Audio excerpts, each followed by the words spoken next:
भोकरदन शहरातील फत्तेपूर रस्त्यावर नळकांडी पुलावरून मोठा खड्डा पडल्याने रस्त्याची दुरावस्था झाली. यामुळे नागरिक वाहनधारक त्रस्त झालेत.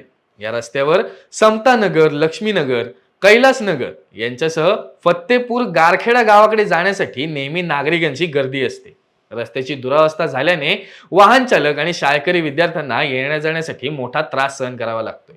त्यातच रात्रीच्या वेळी अपघात होत असल्याचं वाहन चालकांच्या वतीने सांगितलं जाते. तत्काळ याकडे लक्ष देऊन रस्त्याची दुरुस्ती करण्याची मागणी नागरिक आणि वाहन चालकांकडून करण्यात येते. हे गड्डा पडलं, या गड्ड्यामुळे आम्हाला फार तकलीफ होऊ राहिली. ॲक्सिडेंट व्हायचा संभव आहे. पुढं गारखेडा आहे, फतेपूर आहे, रहदारीचा रस्ता आहे. याच्यात शासनाने तो आता ताबडतोब याच्याकडे पाहून तिचं काम करण्याची व्यवस्था करावी.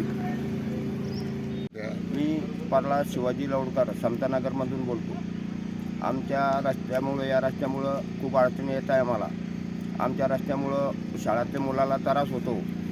पोरं पडता, गाड्या फसता, अंगावर हे घाण पाणी उठतं आणि या रस्त्याचं लवकरात लवकर तुम्ही तात्काळ याची काही अडचण दूर करावी.